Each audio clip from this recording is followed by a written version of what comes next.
Repasamos el libro de los Salmos, ya estamos por el número 82. Como siempre me he traído a mi amigo Willy, que es pastor en Madrid, en la iglesia Casa de Bendición. ¿Qué tal, Willy? ¿Cómo estás? Pues muy bien, ahí después de las fiestas ya vamos recuperando. Final del año. Hacía un año que no nos veíamos. El año pasado, sí. Así es. Sí. Pero la verdad es que muy bien, pues hay fiestas en familia y un poco pasándote un poco con la comida, con la bebida no, pero con la comida sí. Vamos a hablar del Salmo 82 y es un salmo que habla especialmente de justicia social, sí. Principalmente. Este es un salmo muy interesante, es un salmo escrito por el segundo de a bordo, casi es Asaf, músico principal de David, ¿verdad? Yo creo que anda a la par con David en el número de salmos, ¿no? En el número de salmos escritos por él, ¿verdad? Y es muy interesante. Y aquí, claro, tenemos que entender muy bien, aunque la palabra para dioses que aparece aquí, Dios está en la reunión, ¿verdad? La palabra para dioses que aparece es Elohim, que siempre los cristianos, lógicamente, siempre nos la traemos a nuestro lado, ¿verdad? La arrimamos. Y lógicamente hablamos del Dios Trino, pero Elohim realmente los hebreos lo usan para muchas más cosas. Principalmente lo usan para esto, pero también lo usan para los dioses paganos, también se habla de Elohim, y también se habla de aquellos que tienen tanta autoridad que parecen dioses. ¿Quiénes son en este caso principalmente? Los jueces humanos. ¿Y de quién está hablando Asaf? De los jueces humanos. Esa reunión de los dioses, la reunión de los jueces. No es como ahora, que los jueces van más independientes, pues están los juzgados, las audiencias provinciales, etcétera, etcétera. Ya cuando llegas a un nivel de tribunal supremo o constitucional, ya sí hay un número de jueces que son los que deciden las cosas, pero si no, son jueces. Pero antiguamente no era así. Antiguamente había una reunión de jueces que eran los que tomaban una decisión sobre situaciones o casos concretas. Entonces, él les está llamando al orden, porque hay un Dios, hay un juez supremo, que es Dios, que es el que está en medio de la reunión. Cuidado con lo que hacéis. Por eso los siguientes versículos les va a llamar la atención sobre ciertas cosas importantes. Vale, vamos a destacar un poquito, vamos a parar ahí un poquito. Vamos a destacar, primeramente, compara a minidioses, ¿no? Como aquellas personas que tienen grandes responsabilidades, tienen que gobernar. Autoridad y responsabilidad. Si vamos al Antiguo Testamento, al primer pacto, o a la ley de Moisés, en lo que es el Pentateuco, la Torá, o al Tanaj, que es lo que nosotros conocemos como el Antiguo Testamento, la gente tiene una idea, un concepto de un Dios malvado, perverso, vengativo, sangriento. O sea, casi la imagen de un Dios diferente. Sí, dictador. Dictador, que odia, que machaca. Pero cuando uno lee la ley de Moisés, cuando uno lee los libros del primer pacto, te das cuenta de decir, oye, Dios está estableciendo una justicia social. Aquí hay una serie de mandamientos.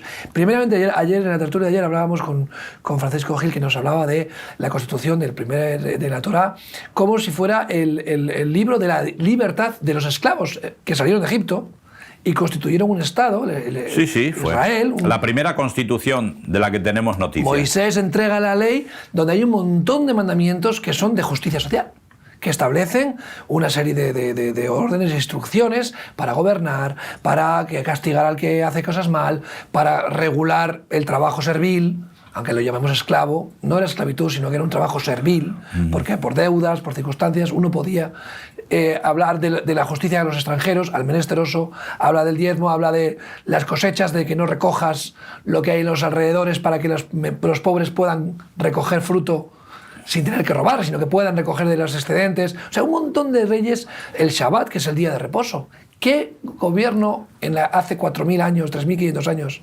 establecía un día de reposo para los servientes, para todo el mundo, para los animales? Establecía el reposo a la tierra, el barbecho. Claro, sí, sí. O sea, estamos hablando de una serie de derechos que, lo hemos comentado en broma antes de empezar el programa, que hoy en día no tenemos en los países occidentales, que estamos perdiendo esas libertades. Claro, no. Sin embargo, Dios es malvado, Dios es perverso en el Antiguo Testamento. Qué malo era Dios, ¿no? Claro, pero porque nos fijamos en las partes donde Dios es muy estricto, es decir, y es muy estricto con la mezcla. Es muy estricto con la mezcla, pero la gente tiene que entender que esto era una constitución para el pueblo de Israel, que había sido sacado de la tierra de Egipto, de la esclavitud, de una forma especial, por Dios personalmente, ¿no? Por lo tanto, lo que Dios, todos los mandamientos que Él da son: no te volverás a otros dioses. Y ahí es, Dios es tajante. Dios es tajante. Aún así, el pueblo de Israel se volvió a otros dioses, y Dios le siguió queriendo, llamando, y no lo dejó hasta ya. El pueblo cayó por sí mismo y fue llevado a la cautividad, primero una parte del reino y luego otra, pero Dios, pero que se fija en eso. Por lo demás, Levítico es alucinante. Y luego, los 10 mandamientos del monte Sinaí, o los 10, que no se llaman 10 mandamientos. La palabra es los 10 decires. Realmente no es algo que Dios te manda, es algo que Dios te dice. Entonces, sigue vigente hoy en día. No, pero es la base de la Constitución de todo el mundo. Pero queremos erosionar y barrer nuestras raíces judeocristianas, como que eso es malvado, que eso nos ha llevado... Y lo que tú ofreces es mejor. El mundo va mejor. Claro. O sea, realmente la alternativa que ofrece la sociedad actual es mejor que lo que está ofreciendo Dios. Es que no Dios. ofrece ninguna alternativa a la sociedad actual. Ese es el gran problema. Por eso, cuando yo no ofrezco alternativas, tengo que entretener. Entonces tengo que mantener a la gente entretenida. ¿Por qué? Porque no le estoy dando ninguna alternativa. Los jóvenes no tienen acceso a la vivienda, no tienen acceso al trabajo, van a estudiar en la universidad para apuntarse al paro. Es decir, no tienen futuro, no tienen sueños. Por lo tanto, ¿qué tengo que hacer? Tenerlos entretenidos. Macrobotellones, conciertos, lo que haga falta. ¿Por qué? Porque tal vez algún día piensan, pero es que hasta... Levítico habla acerca de lo que tanto se habla hoy, ¿verdad?, del cambio climático, para que no ocurra. Es decir, el descanso de la tierra, el jubileo, es una cosa alucinante. Es decir, mis padres y mis abuelos lo hacían. ¿Por qué? Porque en aquel tiempo no primaba tanto el dinero. Sí, ahora vemos el monocultivo en todo el mundo, claro, arrasando los bosques y plantaciones en el Amazonas para plantar el aceite de palma, ¿no? Que han arrasado multitud de bosques para crecer el aceite de palma. Ahora dicen que es malo el aceite de palma. Claro, no me extraña. Claro. Fue malo lo que hicieron también. Sí. No hemos hablado nunca aquí, pero las leyes de Moisés claramente están enfocadas al pueblo de Israel, aunque el pueblo de Israel tiene que ser un pueblo piloto para el resto de los pueblos. Sí. Pero se habla de las leyes de Noé, donde hay una especie de mínimos para las naciones, lo que son los gentiles o las naciones, para que tengan un gobierno justo. ¿No? Dice, oye, en el Nuevo Testamento se habla de ciertas instrucciones, dice, oye, guardaros a los gentiles, ¿no? Dice, oye, guardaros de fornicación, de ahogado y de sangre, y le da unas ciertas instrucciones como dice, oye, unos mínimos para que no tengáis que cumplir toda la ley de Moisés. Dice, oye, toda la ley de Moisés, instrucciones que están muy enfocadas para el pueblo de Israel. A los gentiles no les oprimáis con tanta carga, pero mantener unos mínimos, ¿no? Y podríamos hablar de que a veces hay unos mínimos que ni siquiera se cumplen. No, por desgracia no. Es decir, ya te digo, tanto Noé como Moisés, quiero decir, cumplir los 326 preceptos farisaicos que hay en el Nuevo Testamento, pues claro, para los gentiles hubiera sido alucinante. ¿Por qué? Porque muchas cosas son puramente culturales, propias, ¿no? La mayoría son religiosas, pero otras son culturales y por lo tanto no tienen cabida. Dios no le va a pedir a nadie, Dios no pide que tú celebres las fiestas que Él ha puesto para el pueblo de Israel, pero no son malas. Es decir, estaría muy bien porque estamos celebrando cosas, es decir, cómo Dios está ahí, cómo Dios me cuida, cómo Dios me protege, que es parte del Cordero, ¿no? Y luego si fuéramos a la cosecha, pues ya es más común a todo el mundo, las semanas, etcétera, etcétera, etcétera. Creo que sería interesante, pero no lo pide. Es decir, entonces, no matarás, no codiciarás, etcétera, etcétera. O sea, son cosas que luego el ser humano lo ha desarrollado en el derecho romano, ¿verdad? Que me río yo del derecho y de los romanos que practicaban mucho la tolerancia. Sí, además se les limpia mucho la imagen, últimamente. Sí. Se considera que era un poco la cuna de la democracia. Sí, no. Y Grecia. Y Grecia, sí. Y Grecia con Alejandro Magno, Sí, claro, conquistando, machacando pueblos y más pueblos y más pueblos. Y Roma, pues lo mismo, es decir, conquistando por... Luego parece ser que no, España llega allí a América Latina, hace lo mismo, pero ya eso es malo. O los otros llegan a América del Norte y hacen lo mismo, pero es que todos los imperios han hecho lo mismo siempre. Entonces, curiosamente, una de las naciones que nunca ha hecho eso ha sido Israel.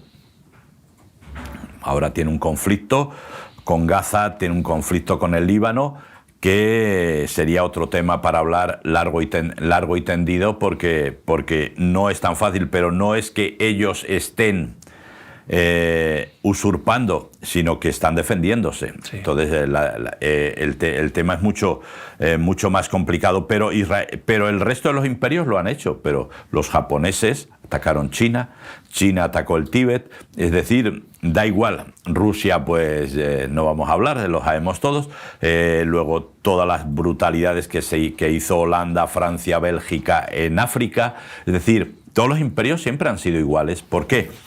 Porque al final lo de Génesis capítulo 3 se cumple, ¿verdad? No os preocupéis, no porque Dios os ha querido engañar, os ha querido ocultar la verdad, porque si coméis de esto seréis como dioses y vais a discernir entre el bien y el mal.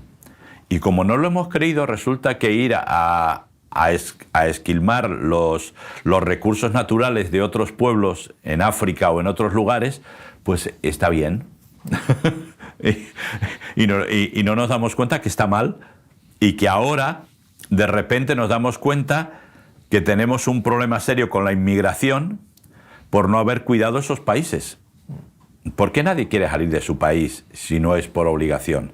Los españoles no fuimos a Bélgica, a Francia, a Alemania, a Austria, a Suiza, porque nos apeteció, es porque se pasaba un hambre que te pasas aquí en España. Entonces la gente tuvo que salir. Y la gente que sale y se juega la vida en las pateras, pues le ocurre lo mismo.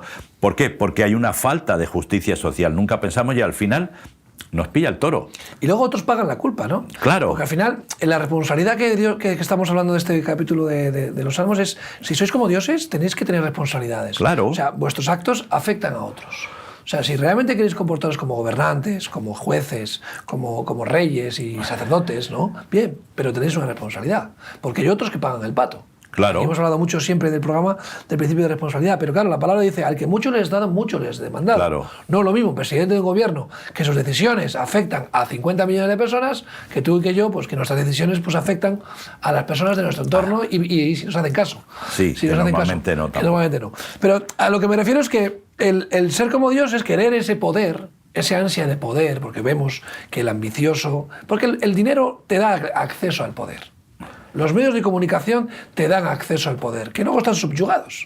Al final, los medios de comunicación, los poderes económicos, todo está bajo el poder.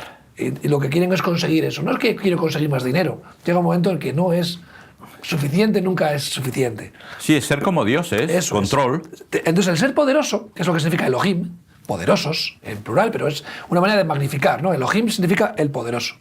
Entonces, el ser Elohim, como dice aquí el texto, significa ser poderoso, tener un lugar de autoridad, de poder. ¿Para qué lo quieres? ¿Para qué lo quieres? Claro. El verdadero líder no busca ese lugar de autoridad, de poder. El verdadero líder lo tiene por capacidad, por algo innato, por gracia divina, por lo que sea, por responsabilidad. Y se le reconoce. Y se le reconoce. Pero el que busca eso es como el que busca el cargo, ¿no? Busca el título. Sí, sí. No, mira, perdona. El título no se da a nivel póstumo. O sea, el Claro. título viene a póstumo, no, Claro. a posteriori, no viene antes. No te das, no, ya eres pastor. No. Uno es pastor porque lo es y luego se le reconoce. Oye, claro, tú tienes la actitud, tienes la capacidad, pues oye, la carga y claro. reconocemos en ti el don del pastorado, pero no es que sea un título que te colocas un pin y ya soy apóstol, como muchos, ¿no? Que se nombran apóstoles. Sí. O se nombran pastores, o evangelistas, o profetas. ¿A ti quién te ha nombrado? ¿Esto qué es? Eso es un título, te bajas de internet un diploma y ya está. Claro. no sé yo, incluso el que estudia en el seminario, uno puede tener estudios, pero, Claro. pero no tiene por qué ser pastor. No, en Estados Unidos sí. Bueno, te ordenan pastor. Claro, es una carrera universitaria, pero aquí... pero no significa que tengas un corazón pastoral. No, claro, lo que ocurre es que, claro, al final eres un pastor de oficio. Ahí está. Entonces, el gran problema es que hay que ser pastor de carga. En el fondo, es lo que nos enseña la Biblia respecto al buen pastor, ¿no? El pastor que es asalariado... Huye. El peligro. Y el pastor que es de verdad, pues se queda y protege, ¿no? Entonces, pero es muy importante porque por eso yo digo, sigo repitiendo aquí, lo he dicho un montón de veces, que cada vez soy más creacionista y menos evolucionista. Porque el ser humano se está comportando conforme a lo que me enseña la Biblia. Sí. De miles de años después sigue comportándose igual. Es decir, quiero ser como Dios, pero no quiero la responsabilidad, o sea, pero no soy responsable de nada. De hecho, aquí en España y en otros países pasa igual, ¿verdad? Pasan las cosas, pero nadie es responsable de nada. No, y además siempre se deriva responsabilidades y se echa encima y viene una noticia peor que la anterior, un escándalo mayor para tapar el de ayer. Y aquí no ha pasado nada. Claro. Es el juego del trilero. Es el juego del trilero. Y si no, ya el peor, cuando estoy arrinconado como un gato, y tú más. Claro. Entonces echa el culpa, no, es que tú eres peor que yo. Pero eso no quita que tú seas malo. O sea, estás diciendo que porque otro es malo, también tú tienes el derecho de ser malo, de robar, Claro. o de engañar, de mentir, de ser infiel, de ser injusto. Que como todos son injustos, yo también soy injusto. Claro, la mancha de mora. Eso es. Entonces, claro, aquí dice claramente, dice, ¿hasta cuándo juzgaréis injustamente? ¿No? Y creo que, macho, el que tiene la autoridad de juzgar, ¿no? Y ahora está muy de moda el tema del sistema judicial por desgracia. en España, ¿no? Pero cuando juzgas no estamos hablando solamente del juez, sino el que tiene capacidad de decisión. Claro. Porque tomar una decisión es juzgar, Al final sí. Tienes que tomar una decisión, A o B, tú Claro. tienes que juzgar qué es lo más correcto, y cuando uno barre para su casa, cuando uno arrima las cosas a su sardina, pues está siendo injusto, ¿no? Sí, no, yo por eso siempre nunca me había dado cuenta de ese tema. Ya mayor me he dado cuenta que yo alucino que hay justicia conservadora y justicia progresista. Ah, sí, claro. Yo pensé que la justicia era justicia. Entonces, no sé si eso quiere decir que depende con qué juez me voy a encontrar, voy a tener una decisión o voy a tener otra por sus connotaciones políticas. Pero la justicia es justicia. De hecho, se la representa con una mujer con una balanza y los ojos tapados. Es decir, pero ahora parece que no, ahora parece que los ojos están muy, muy abiertos. Y ahí el Salmo es muy interesante porque diferencia, habla de los jueces, no les llama impíos a los jueces, pero sí, ¿por qué hacéis caso a las personas impías? A los impíos, es decir, a lo que los impíos traen. Por lo tanto, bueno, lo que hace es que divide la sociedad en dos, los impíos y los que no lo son. Y lo que les pide a los jueces es, por favor, dar oportunidad a los que no son impíos. Este es el Evangelio. El versículo 3 dice, defended al débil y al huérfano, haced justicia al afligido y al menesteroso, librad al afligido y al necesitado, libradlo de mano de los impíos. Este es el Evangelio. Muchas veces vemos que en el Antiguo Testamento, en el primer pacto, hay bastantes veces que dice, misericordia quiero y no sacrificios. Estoy harto de vuestros sacrificios, me dais al cojo, me dais al tuerto, cogéis lo peor para ofrecerlo a los holocaustos pensando que eso os justifica y estáis haciendo trampas al solitario, una vez más. Dice, yo quiero misericordia, quiero que me mostréis los frutos que yo os he mostrado, que os he dado a vosotros. Y qué triste que es que el que ve, el que ha visto, y niega la luz a los demás. Claro. O sea, tú has recibido amor de Dios, perdón, pero tú no eres capaz de perdonar. Ese creyente que dice, ni olvido ni perdono. ¿Tú crees que hay un cristiano o un nacido de nuevo que puede pensar de esa manera? Que puede decir, esto no es imperdonable. Entonces tú no estás recibiendo el perdón de Dios por tus pecados. O sea, y cosas así, ¿no? Que dices, oye, tú recibes pero no das. Eres un tapón. Y yo creo que esa es la posición de los jueces que saben cómo funciona la ley y la aplican de manera torcidera para buscan, beneficiarse, ¿no? Le buscan vueltas. Sí, eso es lo que les pide.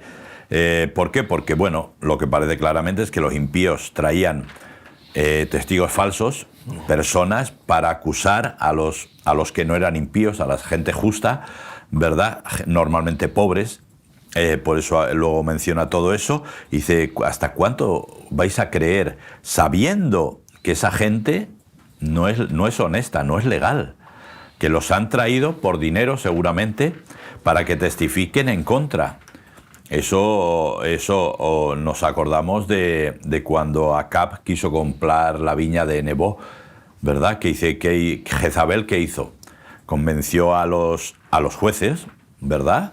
Y presentaron testigos falsos. Hablamos que los jueces, Willy, en este tiempo no es como ahora, una corte, sino eran como las autoridades, eran las autoridades Casi delegadas. todo se decidía incluso a la puerta de la ciudad. Eso es. Como alcalde, como si fuera un alcalde, como si fuera una posición de autoridad. Aquí en España todavía tenemos el Tribunal de Aguas en Valencia, que funciona así, de esa manera, ¿no?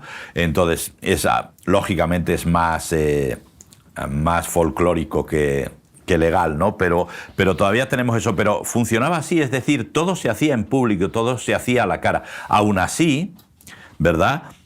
Pasaba que con Jesús, ¿qué pasó? Pues también trajeron testigos falsos diciendo Jesús ha dicho y esto. Y esto es lo que Asaf, esto es lo que el salmista está diciendo. ¿Cómo permitís esto? Vosotros que estáis en autoridad, vosotros que para la gente del vulgo, la gente del pueblo, sois como dioses. O sea, de hecho, cuando leemos la famosa parábola del juez injusto y la viuda, el juez, está como levita, no camina, o sea, está por encima de todo el mundo, de tal manera que la pobre mujer tiene que ir ahí suplicando y como diciendo, mira, ya, para que me dejes en paz. Veo mucho eso en los políticos, ¿no? De hoy, ¿no? De cualquier... O sea, yo, por desgracia, lo estoy viendo también en los jueces, y eso me da más miedo. Pero los políticos lo ves como que dice, oye, sois servicios, ministros significa el que sirve.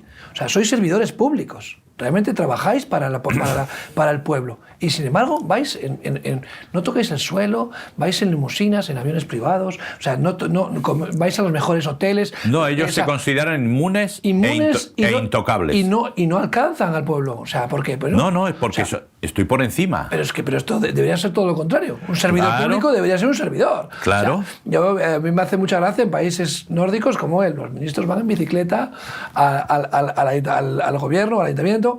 Son los servidores públicos, si se les pilla en una pequeña incorrección, una falta, una multa de tráfico, una cosa que no, tienen que dimitir. En Suiza los políticos son voluntarios, no cobran salarios. Muchos de ellos, la gran mayoría de los ayuntamientos y para abajo son voluntarios, servidores públicos. O sea, claro. Pero aquí lo que está diciendo claramente es, oye, os habéis hecho con los lugares de poder, claro, habéis acaparado el poder y lo estáis administrando injustamente. Claro. Eso es lo doloroso, ¿no? Claro, por eso cuando hablan de la Biblia, no, es que la Biblia es obsoleta, ¿verdad? Y claro, porque cuando dice Jesús, el que quiera ser el primero entre vosotros que sirva, pues entonces ya tenemos un conflicto de intereses, porque yo quiero que me sirvan. Y si hace falta, y todos los trapicheos y todo lo que hace falta, que muy pocos salen, ¿no? Algunos salen, nos damos cuenta de por dónde van las cosas, y por desgracia que no pasa solamente en España, que pasa en un montón de países, en Gran Bretaña, en Inglaterra, ¿verdad? Políticos que estaban cargando la limpieza de la chimenea a cargo de las arcas públicas. O sea, creo que hay pocos países donde realmente son serios, en otros son mucho peores, es decir, los presidentes y los ministros hacen absolutamente lo que les da la gana. Y eso está un poco lo que está denunciando, es decir, al fin y al cabo, lo que mantenéis a los impíos. Si mantenéis a los impíos, ¿en qué se va a convertir el país? En un país impío. Claro. Porque esto es lo que hay, ¿eh? Ahora, si empezáis a preocuparos del menesteroso, del necesitado, del afligido, etcétera, etcétera, etcétera, ¿en qué se va a convertir este país? En un país solidario. Por eso ahora, España, por desgracia, tenemos un país que hay voluntariado, sí, pero no es un país solidario. Entonces, por desgracia, tienen que ocurrir cosas como la Dana de Levante para que de repente despertemos un poco, ¿no? Pero la sensación de que el malo sale siempre con la suya, ahora está muy de moda el personaje del antihéroe, ¿no?, en las películas. Y la sensación de que el malo consigue lo que quiere, que hay que engañar, que hay que pasar por encima de la gente, que hay que pisotear, que hay que mirar por ti mismo, no importa quién, o sea, hacer lo que sea para salirte con la tuya. Esa es la sensación de lo que está triunfando hoy en día, ¿no? La mala praxis, el abuso, el difamar a otros para conseguir fama o conseguir pues, las denuncias a otras personas para poder hacerte la víctima, por ejemplo, que está muy de moda ser víctima hoy en día, pero es un falso victimario. Entonces, estamos transmitiendo a las generaciones de que no, lo que hay que ser es listo, astuto, malo, para triunfar, ¿no? Sí, sí. Entonces, el tema es que no te pillen. Ahí está. Sobre todo, ¿no? Pero pasa en todo, o sea, uno cuando se acuerda de las películas de Disney, que podían ser muy moñas o lo que sea, pero ahora los grandes triunfadores son Maléfica, Cruella de Vil. Sí. Cuando nosotros nos criamos, que era una señora que quería hacerse un traje con la piel de los dálmatas, pues ahora no, es fantástica. Y así podemos ir viendo, o sea, es como decir, vamos a darle la vuelta a los cuentos y ahora los malos son los buenos. Yo le digo a Cheli siempre, a mí, por desgracia, la ley, por lo menos en España, la ley casi siempre beneficia al infractor. Pero todo, a nivel deportivo y a nivel judicial. Es decir, en España, delante de la ley todos somos iguales, pero no todos tenemos el mismo abogado. Eso es. Entonces, pues el tema es muy, muy complicado. Yo le digo a Cheli, mira, algo tan sencillo. El 1 de julio, se me ha olvidado, me sale la declaración a pagar y se me ha olvidado presentarla. ¿Qué me va a hacer Hacienda el 1 de julio? Aplicarme el 20%, ¿vale? Y tal vez la multa todavía no. Si a mí me sale a devolver, yo la he presentado a tiempo, Hacienda tiene 5 años para devolverme ese dinero. Para revisarlo también. Y para revisarte. Para revisarlo y para devolverme ese dinero si todavía me sale bien. Y además, después de 5 años me van a devolver el 8% de los intereses que ese capital hubiera generado. Señores, me parece que no hay... No, no es ecuánime. El Estado tiene lo que llaman, lo que es es guante blanco. El guante blanco, ¿no? Y además tiene el monopolio de la violencia, ¿no? Es el único que puede ejercer violencia sobre los ciudadanos para poder extraerles impuestos, IBIs, IVAs, todo tipo de sangrado, ¿no? Para asfixiar a la gente, ¿no? Entonces, bueno, oye, estaba diciendo otro día, ¿por qué el gobierno no renuncia a los impuestos en la primera vivienda? Oye, no, la vivienda inaccesible para los jóvenes. Bueno, quitar impuestos para que los jóvenes... Pero ahora peor, si ahora compras una vivienda y ya no puedes desgravártela en el IRPF. Tampoco, claro, encima de eso. Que yo tuve la suerte de que sí puede y se nota bastante. Sí, claro. Hemos visto de cuando lo teníamos, ahora gracias a Dios ya la tenemos pagada. Entonces quiero decir... ¿Es injusto o no es injusto? O sea, no hay claro, ese es el gran problema. El mundo es injusto en general. Es decir, hay muchas cosas injustas. Pero cuando hay una injusticia, cuando hay a maldad, a sabiendas, ¿no? Porque la Biblia muchas veces habla dice, oye, tú te puedes equivocar, pero cuando tú haces a propósito, sabiendo que lo que estás haciendo está mal... Sí, consciente. Mira, ese es el peligro. Sabes. Ese es el peligro, la prevaricación, de hacer algo a sabiendas que está mal hecho, ¿no? Y es lo que está pasando hoy en día en la sociedad. O sea, la gente hace cosas malas sabiendo que están mal hechas. Oye, me he equivocado, me he saltado un semáforo, no lo he visto, bueno, pues oye, haz la multa. No, yo he acelerado para saltármelo y entonces he hecho a consciente. Naranja, acelerar. Acelero, eso es.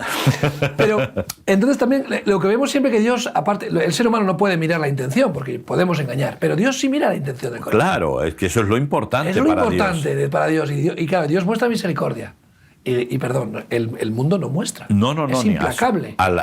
Somos implacables. Al revés. Claro, y no perdonamos. A mí, por eso, todas estas ideologías nuevas y pues la práctica de la cancelación es peor que la Inquisición. Claro. La Inquisición por lo menos te podías arrepentir y te perdonaban, aunque luego te mandaran a otro barrio. Es que ahora no, te mandan a otro barrio y no te perdonan. Claro. No hay opción al perdón, al arrepentimiento, ¿no? Porque dan por hecho que todos somos malvados, perversos y que no hay, primero, arrepentimiento y que la intención siempre fue mala.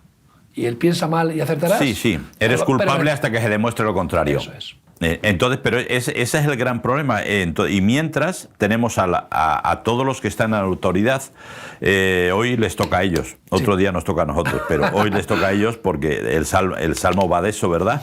Y lo que discutiendo, peleándose, llamándose, no sé qué, diciendo no sé cuenta, y nadie se preocupa del afligido, del menesteroso, del necesitado. Que eso es lo que tiene que ocurrir, es decir, mucho rollo, pero la ley de dependencia está parada, llega tarde, las ayudas, las viviendas sociales, todo el mundo construye viviendas sociales, pero nadie sabe dónde están, y entonces decimos, pero señor, esos son, o sea, la fuerza de una sociedad es como una cadena, y la fuerza de la cadena se demuestra donde está el eslabón más débil. Y tenemos un eslabón débil, o sea, cuando tenemos más de 1 millón de personas, no en riesgo de pobreza, sino pobres, casi 3 millones en riesgo de pobreza, casi 5 millones de riesgo de pobreza energética, etcétera.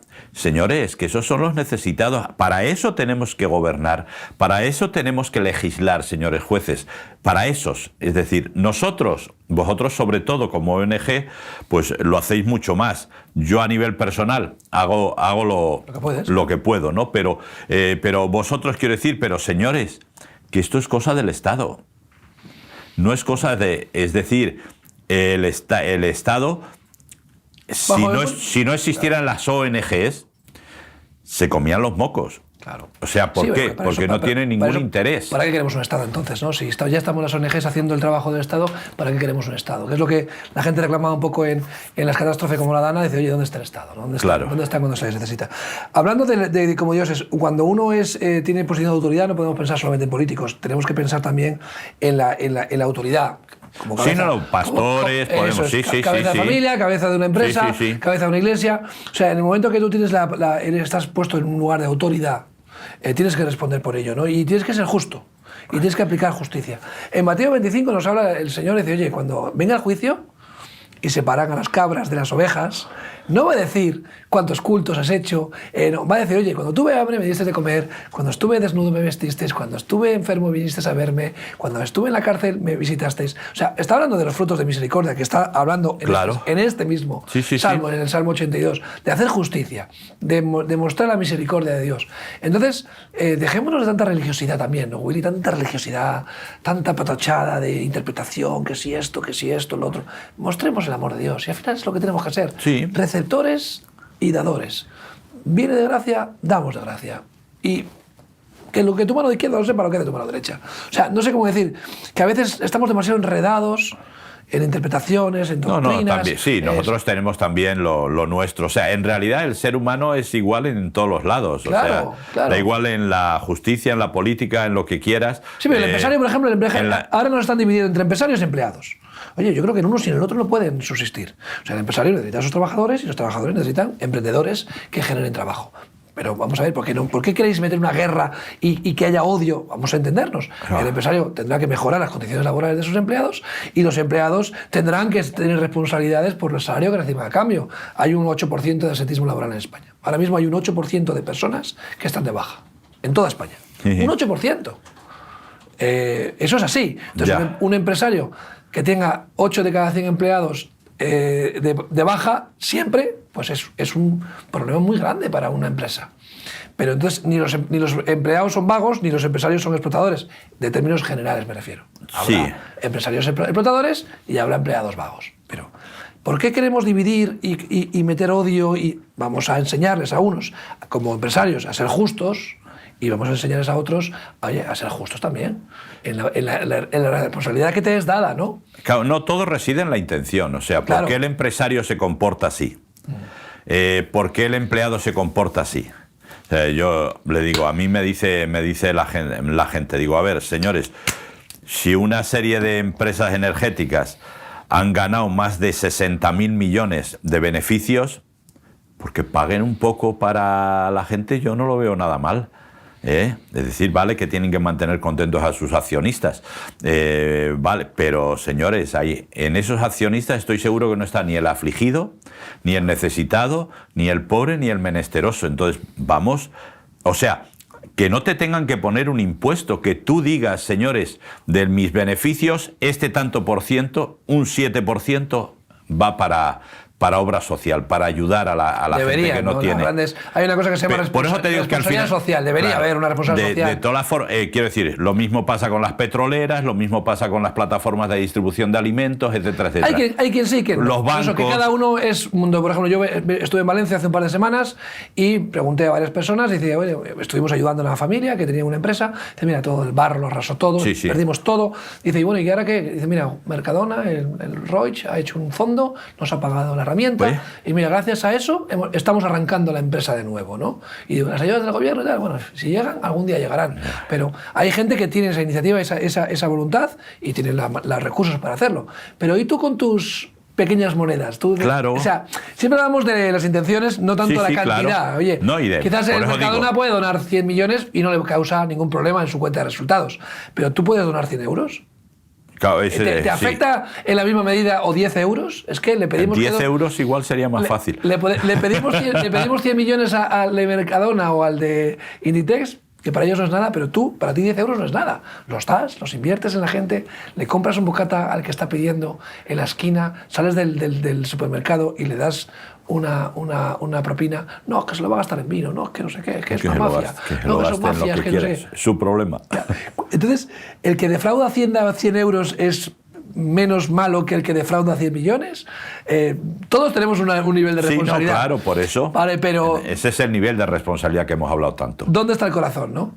Es que ese es el problema, la intención, es decir, por eso, y es muy curioso, ¿no? Porque cuando habla de eso, el final del Salmo es muy duro. Sí, mira, pues si lo leemos, quedan 3 versículos. Dice, no saben, no entienden, andan en tinieblas, tiemblan todos los cimientos de la tierra. Yo dije, vosotros sois dioses, como hemos hablado aquí, sois Elohim, y todos vosotros hijos del Altísimo, todos somos iguales delante de los hijos de Dios, pero como hombres moriréis y como cualquiera de los príncipes caeréis. Levántate, oh Dios, juzga la tierra, porque tú heredarás todas las naciones. Fíjate. Castigo, ¿eh? No es un castigo, es una realidad. Una consecuencia. Sí, o sea, estáis ahí arriba, pero un día vais a morir. Y el día que muráis vais a tener que ir delante de la presencia del juez supremo. ¿Y qué le vais a contar? Lo hemos hablado aquí muchas veces. Dice, serán abiertos los libros de las obras de los hombres y ellos serán juzgados conforme a este libro. O sea, Dios no te va a juzgar. Dios como juez va a dictar sentencia.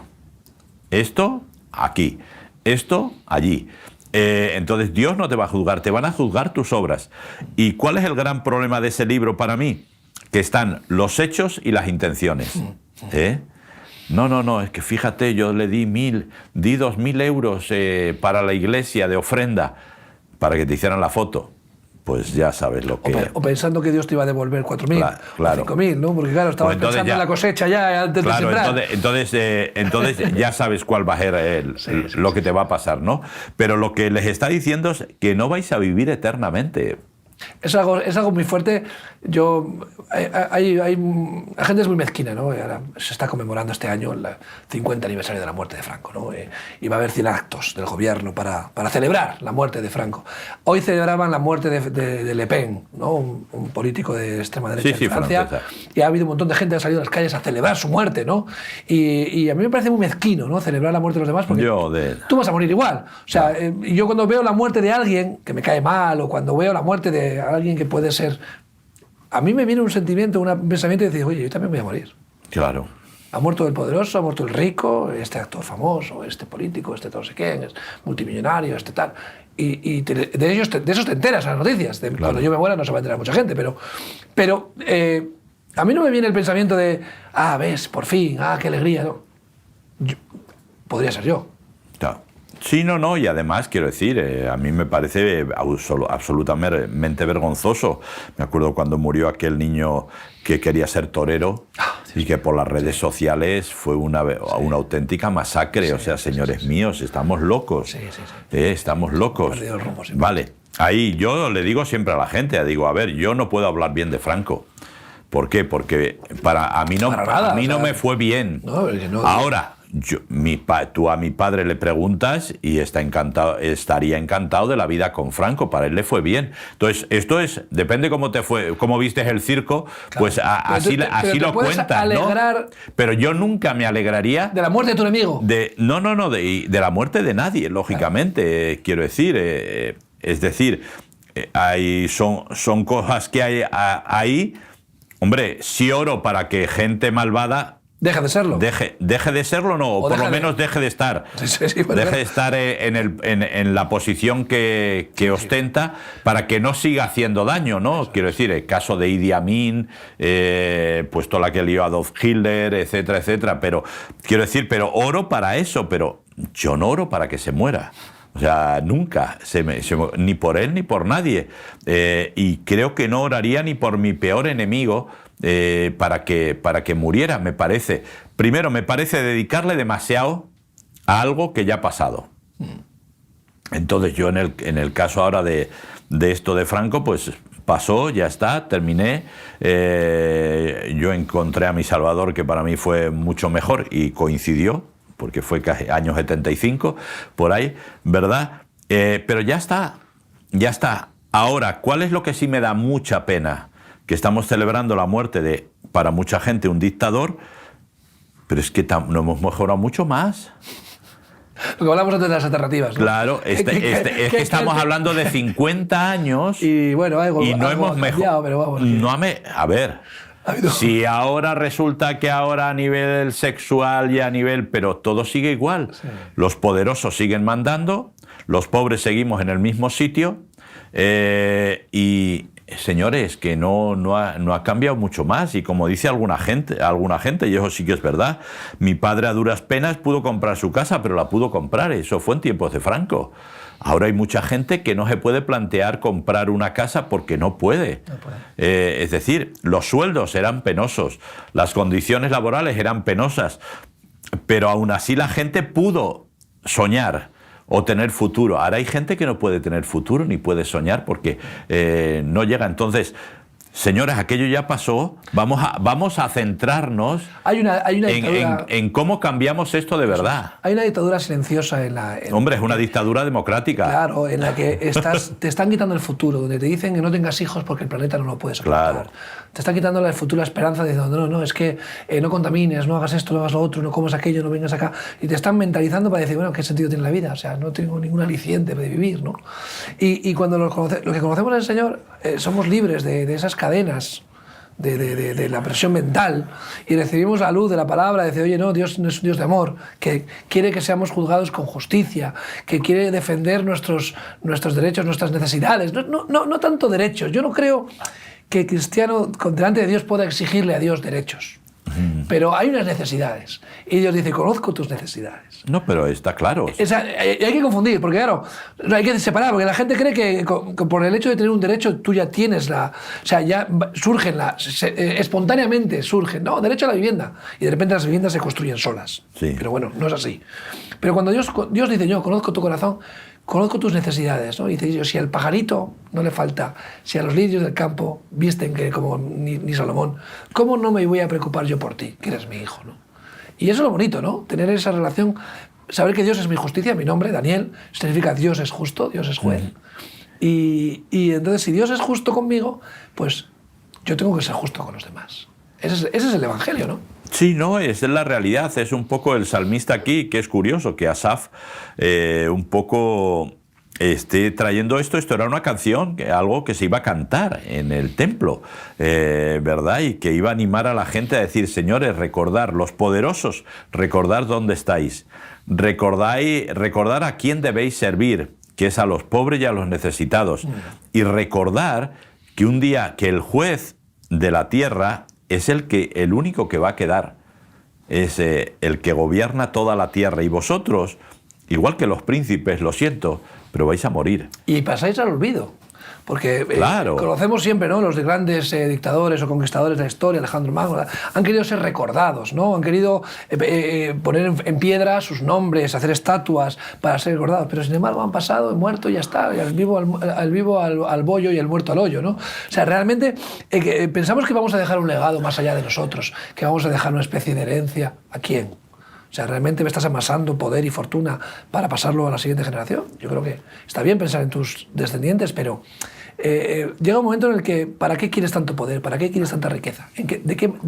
¿Para qué lo vas a usar? Yo no estoy en contra de los ricos. Creo que la Biblia no dice que no debe haber ricos, pero cuidado. El amor qué? al dinero es el problema. Eso es. ¿Y para qué quieres ser rico? ¿Para qué quieres ser poderoso? ¿Cómo vas a aplicar esas herramientas que Dios ha puesto en tus manos? Porque un cuchillo se puede cocinar, pero también se puede matar a alguien, ¿no? O sea, al final hablamos de la herramienta, claro, hablamos del que maneja la herramienta, claro, ¿no? O sea, que el dinero es un buen siervo, pero es un mal amo, ¿no? Entonces, el que tiene mucho poder, mucho dinero, y lo utiliza de manera sabia, justa, pues me parece muy bien que alguien que sea muy rico maneje dinero porque está preparado para ello, porque sabe hacerlo. Quizás a mí me pones en mis manos mucho dinero y no sé qué hacer con ello claro, y soy como un ciego mirando las luces, ¿no? Claro. O sea, sin embargo, una persona que sabe manejarlo, si lo hace de manera justa, pues dice, Dios se agrada, dice, oye, te he dado mucho porque has sido fiel en lo poco, ¿no? Y volvemos a ver siempre. Claro, no, yo tengo amigos que son millonarios, pero quiero decir, porque es verdad, o sea, saben, pero nunca les he visto juzgar a nadie. Es decir, si creen que tienen que dar, dan. Si creen que no tienen que dar, no dan. Quiero decir, pero no, porque el gran problema de los ricos es que se convierten en jueces. No, pues mira este vago, mira este sinvergüenza, claro, si esto, si lo otro. Es decir, empiezas a juzgar la situación de los demás por tu posición. Y eso es lo que Dios está diciendo. No, perdona, no. Eso es. No. Es decir, tú no tienes por qué juzgar, es lo que decíamos antes. O sea, si alguien en el metro va y te pide, si quieres dale, y si no quieres, no le des, pero no le juzgues. Se lo va a gastar en vino, se lo va a gastar en drogas. No, es que no eres juez de nadie. Que no quieres dar, no das. Que quieres darle, le das, pero tú no eres juez de nadie. Y el gran problema es que nos estamos convirtiendo en jueces. Y esto sí que lo hacemos a todos los niveles. Sí. Desde lo más bajo que somos nosotros hasta los políticos y todo, nos convertimos en jueces. Siempre tenemos algún argumento para no hacer algo porque no confiamos o no nos fiamos de la situación. Cuando eso no es cosa nuestra, eso déjaselo a Dios, que es el juez justo y es el que lo va a hacer bien. Entonces, ¿qué tenemos que tener claro? Hazlo conforme a tu corazón, lo que quieras hacer, hazlo conforme a tu corazón, pero no juzgues a nadie, ¿no? No juzgues a nadie. Y segundo, no admitas el testimonio de alguien traído por un impío, por alguien que realmente no es justo, que ni lo quiere ser y que lo tienes claro. Entonces, defiende, todo el mundo es inocente hasta que demuestre lo contrario. Creo que tenemos que retomar para que esa frase sea una realidad y no la otra, ¿no? Todo el mundo es culpable hasta que demuestre lo contrario. Así es. Ayer veía un comentario de alguien que corregía a sus hijos, pues no sé, si había una falta, un castigo, pues un día castigado. Pero si le pillaban en la falta y mentía, en vez de un día, era un día de castigo por haber hecho mal algo, pero eran 3 días más por mentir. No. O sea, como agravante. El agravante, pero triplemente. Oye, sí, tú has hecho algo malo que merece un día de castigo, pero si has mentido, queriendo encubrir tu falta, te voy a castigar 3 veces más. Y la Biblia yo creo que va en esa línea, ¿no? Dice, oye, tú puedes equivocarte, pero cuando tú te presentas delante de Dios, tienes que mostrar tu realidad. Pues no te puedes esconder. Entonces, encubrir, querer justificarte, no, la serpiente, no, la mujer, no, siempre tal. ha ido. Es que tiene un doble agravante, porque si claro, tú eres sincero, a mí me pasó hace poco, yo iba conduciendo, agarré el teléfono móvil y el policía me paró, me pilló. Y tienes el teléfono móvil, disimulas un poco y entonces el policía me dice, ¿qué? ¿Sabes por qué te he parado, no? Y yo le dije, pues sí, tienes razón, me has pillado. He agarrado el móvil y pues instintivamente he contestado la llamada. Y el policía se quedó tan sorprendido de que le dijera la verdad, estaba esperando cualquier excusa, que me rascara la oreja, que no sé qué, que le dejé un poco descuadrado. Ya. Entonces, al dejarle descuadrado, le dijo el tipo, venga, tira, no lo hagas más. Y yo hice así, porque claro, son 400 euros, 3 puntos de carnet, es una sanción grave. Sí. Y me libré, la verdad es que me libré por ser sincero. Oye, no siempre me voy a librar, ¿eh? Ya. La próxima vez seguramente que no me libro y me cae la multa. Pero hablamos de la intención. Oye, me he equivocado, reconócelo. Sí, Pide perdón. ¿Por qué no pedimos perdón, Willy? ¿Por qué nos cuesta tanto pedir perdón? Porque somos seres humanos, funcionamos así. Es decir, sales del trabajo un compañero de trabajo, venga, que tomamos una cervecita y ya, nada más, y venga, y nos vamos. Una cervecita, 2 cervecitas, 3 cervecitas. Las 9 de la noche, 9:30, un poco perjudicado, vas para casa. Y vas temblando. Vas temblando. Tu esposa te pregunta y te dice, ¿qué? No, mucho trabajo en la oficina, o me han liado los compañeros, yo no quería. Tío, he metido la pata, no tenía que haberme quedado, o me tenía que haber tomado una y haberme venido, digan lo que digan. Y pues no, nos inventamos, pero pasa a todos los niveles, pasa a nivel nuestro y a nivel alto. Ahora tenemos un montón de juicios ahí y nadie es culpable de nada. Todo el mundo está argumentando para ver cómo consigue convencer al resto de que él no ha hecho nada. Por eso sorprende cuando alguien es genuino y dice, oye, me he equivocado. Bueno, el que lo dice antes de que le pillen, todavía muchísimo mejor. Pero bueno, te pillan y tú dices, bueno, en vez de salir por petenera, le dices, oye, es verdad, me habéis pillado. Mira, se acabó, esto es lo que es, mira, estoy dispuesto a asumir las consecuencias. Luego, en el otro lado de la moneda, cuando vemos la justicia de Dios aplicada a nuestra vida, y estás tan agradecido por haber sido perdonado, que inmediatamente tú tienes que perdonar a los demás. Porque no, claro. Dice el Padre Nuestro, Jesús dice, oye, perdónanos así como nosotros perdonamos a nuestros deudores. Creo que es la relación siempre con Dios y con nuestros prójimos, ¿no? Y entonces tienes que aplicar la justicia de Dios que has recibido, y la justicia de Dios es más misericordia que justa. Sí. Porque merecemos una cosa y obtenemos misericordia. Por eso... y además es tan bonito aplicar eso a los demás. Yo creo que claro. ¿no? Cuando alguien dice, no, es que he hecho una obra social y me he sentido tan bien. Bueno, pues estás participando un poco de lo que Dios hace contigo. Es normal que te sientas bien, claro. porque estás haciendo aquello por lo que Dios te ha preparado, ¿no? Entonces, el rico, el pobre, el que tiene mucho, o sea, hacer el bien es lo mejor. Claro. O sea, no tiene precio. Y además, el mero hecho de haberlo hecho ya es el premio, ¿no? Sí, no, yo creo que tenemos que venir a ese cambio, y ahí sí nos volvemos otra vez a meternos todos en el mismo saco, porque los de arriba pueden tomar una serie o hacer una serie de cosas o tomar una serie de decisiones que van a afectar a un núcleo mucho mayor, pero yo también. Es decir, cuando ayudo a alguien a subir a la persona mayor, subirle la bolsa de la compra, o sea, cosas todo súper sencillas, ¿no? Que hacen un cambio, ¿no? Es como la película esta de Sigo como Dios, ¿verdad? Que al final le dice, ¿verdad? Acciones o hechos pequeños que cambian el mundo. Así es. Cambian mi mundo, y eso es importante. A mí me gusta mucho cuando veo documentales, sobre todo de comunidades no tan urbanitas, sino más rurales, y de repente alguien tiene una necesidad y todo el mundo deja su trabajo, se van para allá a ayudarle. Eso ya no, en la sociedad urbanita, en la sociedad occidental y oriental, en la sociedad urbana ya no existe. Es decir, tú búscate la vida y si no puedes, aguántate como puedas. Yo creo que todo ese es el cambio, ¿verdad? ¿Por qué? Porque si el menesteroso, si el afligido sigue menesteroso y afligido y nunca prospera, siempre vas a tener una carga con él. Entonces, si sigues dejando que el impío siga mintiendo, engañando y trayéndote, así va a ser la sociedad donde vivas. Y queremos dejarle a la siguiente generación un planeta mejor, pero también una sociedad mejor. Sí, donde no haya afligido, donde no haya menesteroso, donde no haya necesitado, y donde la justicia sea justicia de verdad. Y eso tiene que empezar por nosotros. Así es. Cuando la palabra de Dios se ha puesto en práctica realmente, hemos visto a lo largo de la historia, ¿no? Hemos visto siempre pequeñas luces aquí y allá, ¿no? Vemos que realmente el amor de Dios es práctico y hay que ponerlo en práctica, ¿no? Es cuestión de una teoría, un teorema de la existencia de Dios. No. El amor de Dios es real, cambia nuestra vida para que nosotros cambiemos nuestra sociedad. Willy. Pues oye, ha sido como muy reivindicativo. Ahí estamos. A ver si le damos... Pero que era el Salmo, ¿eh? Era el Salmo. Comienza el día dándole gracias a Dios por la mañana. Ten una actitud positiva de qué puedes hacer hoy, cómo puedes mejorar, cómo puedes ayudar a los demás, cómo puedes ser justo, porque Dios es justo y quiere que tú lo seas también. Un fuerte abrazo, hasta pronto.